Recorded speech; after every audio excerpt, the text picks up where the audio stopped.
here today. Yeah. Coach Joe Whalen, WBMA TV, Birmingham. Right. When you're out recruiting, how frequently does the subject of how much longer you're going to be coaching come up, and how candid are you with the recruits? Maybe about the same as Coach Krzyzewski at Duke. You know, we're about a year apart in age. He's still doing pretty well, by the way, I would say, national champ and so forth. Somebody told me the other day that I was the youngest coach in the SEC who's won 4 straight bowl games. Pat, you knew that. A lot of people don't know that. I'm the youngest that has done that right now. So anyway, but that's something for the critics to talk about. But I feel good. I feel good where our team is, and I feel like I got a lot of years left. One of the constants in college football is Steve Spurrier. I remember a few years back, Steve Spurrier came to some press meeting and asked him about his quarterback, and Steve goes, I can't remember his name, but I'm pretty sure he's going to lead the league in passing.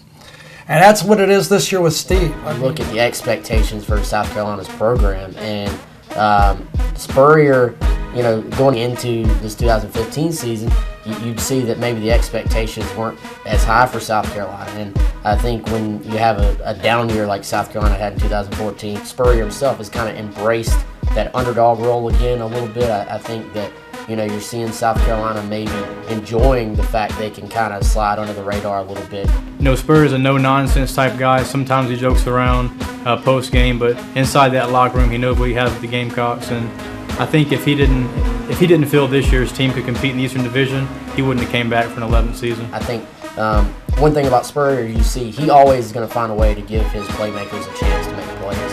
But there's nobody better at getting his team to find weaknesses in college football than Steve Spurrier. If there's a way to move the ball, he will find it. I think Spurrier would like a redo from last season. You know, the 7-6 year with a lot of blown leads late in games, and he wants to get back there to winning 11 games, which they did for 3 straight seasons, which was an amazing accomplishment for South Carolina. I don't think anybody necessarily expects South Carolina, you know, to win the SEC East, but, you know, if they can win 9 games, beat Clemson, go to a bowl game again, then I think that maybe reestablishes some of the positive momentum that they had when they had 3 straight 11-win seasons.